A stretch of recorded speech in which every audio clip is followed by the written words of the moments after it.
ఒక సాధారణ middle class family నుంచి వచ్చిన ఒక డస్కీ పిల్ల రంగురంగుల ఫిలిం ఇండస్ట్రీలో స్టార్ హీరోయిన్ అయిపోయింది. ఇప్పుడు ఏకంగా సినిమాలే శ్వాసగా జీవిస్తున్న ఒక అతిపెద్ద తెలుగు ఫిలిం ఫ్యామిలీలోకి కోడలిగా అడుగుపెడుతుంది.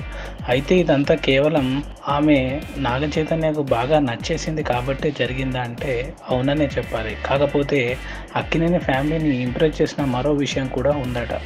సింపుల్ లేడీ అయిన సమంత స్కూల్లో ఉన్నప్పుడు చదువులో దిట్ట. ఎకనామిక్స్‌లో గోల్డ్ మెడల్‌ను 10వ తరగతిలో జస్ట్ మిస్ అయిందట. తర్వాత కూడా డిగ్రీలో మార్కులన్నీ డిస్టింక్షనే. అందుకే తను సంపాదించే డబ్బులను బాగా ఇన్వెస్ట్ చేయడం దగ్గర నుండి ఒక చారిటీ ఆర్గనైజేషన్ నడపడం వరకు సమంత అనేకం చాలా చక్కగా చూసుకుంటుంది. అంతెందుకు ఈ మధ్యే తన పుట్టినరోజు జరుపుకున్న సమంత పార్టీని ఒక పెద్ద 5 స్టార్ హోటల్‌లో కూడా ఇవ్వచ్చు. కానీ లక్షల్లో ఖర్చు పెట్టాలి.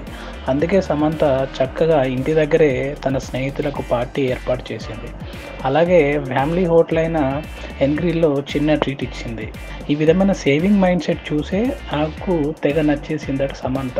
అందుకే సమంతని చేసుకోవడానికి ఆయన మాట్లాడకుండా ఎన్నడూ గ్రీన్ సిగ్నల్ ఇచ్చేశారని అంటున్నారు. ఆల్రెడీ సమంత చైతన్యల ఎంగేజ్‌మెంట్ అయిపోగా త్వరలోనే వేద మంత్రాల సాక్షిగా ఈ జంట ఒక్కటవబోతున్నారు.